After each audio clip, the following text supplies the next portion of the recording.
So ఎన్సిక్యూజీ అంటే ఏంటి అంటే న్యూ కలెక్టివ్ క్వాంటిఫైడ్ గోల్గా మనం చెప్పుకోవచ్చు అండి. New collective quantified goal is nothing but it is a fund. Clear కదా, ఇది ఒక ఫండ్ అండి. సో ఇదొక నిధి అనమాట, ఇదొక నిధి. మరి ఈ నిధిలోకి డబ్బులు ఎవరు వేస్తారు అంటే ఏ దేశాలు అయితే పొల్యూషన్ క్రియేట్ చేస్తూ ఉన్నటువంటి దేశాలు ఉన్నాయో, సాధారణంగా ప్రపంచంలో పొల్యూషన్ ఎక్కువగా క్రియేట్ చేసేటువంటి దేశాలు డెవలప్డ్ కంట్రీస్ అండి.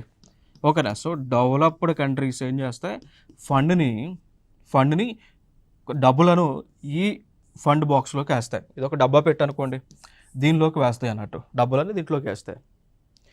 ఈ డెవలప్డ్ కంట్రీస్ వేసినటువంటి డబ్బులు ఎవరు యూజ్ చేసుకోవాలి, ఏ దేశాలు అయితే పొల్యూషన్ వల్ల నష్టపోతున్నటువంటి దేశాలు ఉన్నాయో, ఫర్ ఎగ్జాంపుల్గా తీసుకుంటే డెవలపింగ్ కంట్రీస్, ఫర్ ఎగ్జాంపుల్గా తీసుకుంటే అభివృద్ధి చెందుతున్నటువంటి దేశాలు, అభివృద్ధికి అంచులో కూడా లేనటువంటి దేశాలు, దాన్ని అండర్ డెవలప్డ్ నేషన్స్ అని అంటాం. ఓకేనా. సో ఈ దేశాలు ఆ డబ్బులను ఉపయోగించుకోవచ్చు.